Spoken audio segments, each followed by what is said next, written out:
I caution you of the days to come, because they will not be easy. There are people among us today who might not be with us next year at this conference. And this is the reality. Because the liberation struggle requires sacrifice, and I know everyone here is prepared to make that sacrifice.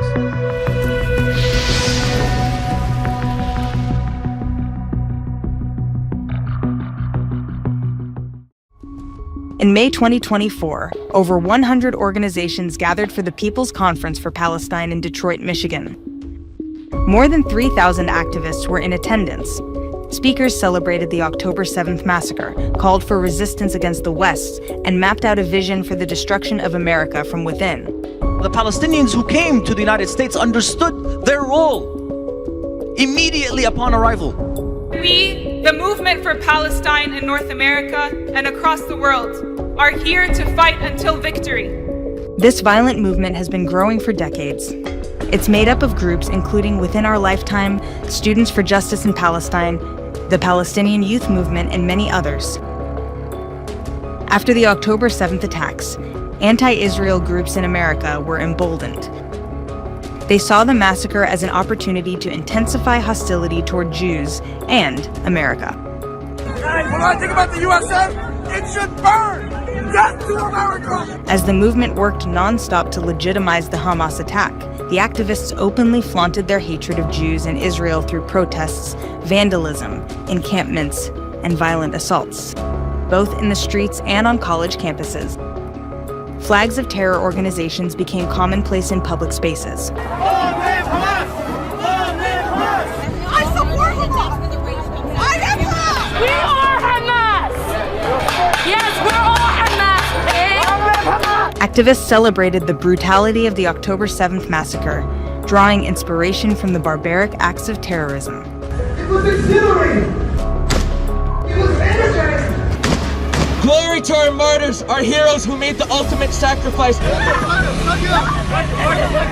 I salute Hamas. A job well done. On October 7th, Hamas declared war on Israel. On October 8th, their supporters declared war on America.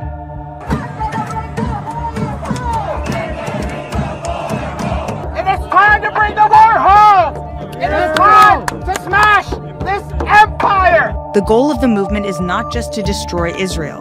Their primary target is the U.S.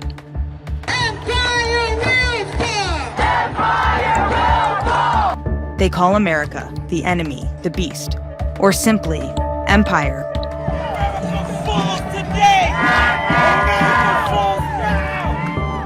We're in the belly of the beast. We're in the heart of U.S. empire. We are here in the belly of the insatiable imperial beast. Here in North America, in the U.S., the belly of the beast, the heart of empire. We have to bring down this empire with 1 million cuts. We will be hitting empire where it hurts most. Bring empire to its knees. Dismantling the heart of empire is not easy, and it won't be rapid. But we know it's possible. This panel, y'all, is talking about what is next. To strike at the heart of empire. The Palestinian American pro-terror movement uses the word resistance as a euphemism for violence. And that resistance is to be accomplished by any means necessary. You will resist! By any, all means necessary! All means necessary! The resistance, in all its forms. Resistance, including armed resistance. Normalized armed struggle. They are not terrorists, they are freedom fighters. Our noble, steadfast resistance. Conference speakers outlined their strategy for bringing the war home. I believe our fundamental role is to generate political and social crisis within the American ruling class. Mass mobilizations is the primary tactic. Street shutdowns, bridge and train shutdowns, airport caravans and shutdowns, encampments, building takeovers, targeting of weapons manufacturers, shutting down events. We will be here in the streets, on our campuses, in our classrooms, in our workplaces every day.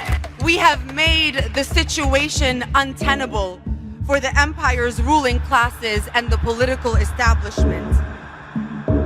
They have created a disruptive movement made up of students and faculty, turning young minds into anti-American extremists. Our movement has helped transform students into revolutionaries.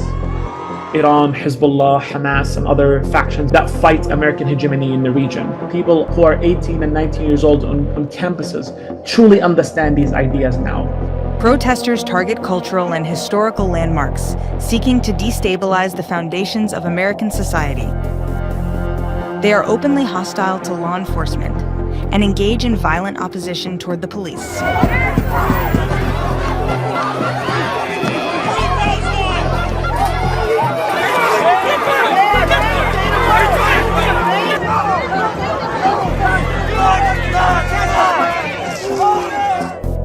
The influence of these organizations isn't limited to universities and public spaces. They've even reached the halls of Congress. Congresswoman Rashida Tlaib.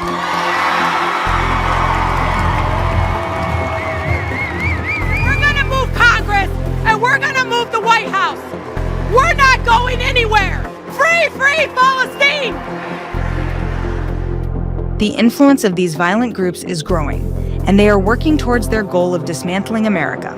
Our struggle is a long struggle, and one that stands on the shoulders of thousands of martyrs and thousands of fighters who have committed and who are committing their lives to lay the ground for the revolution we see ahead of us today.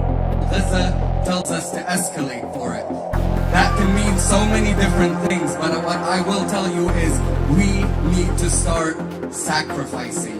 The threat of violence is not theoretical.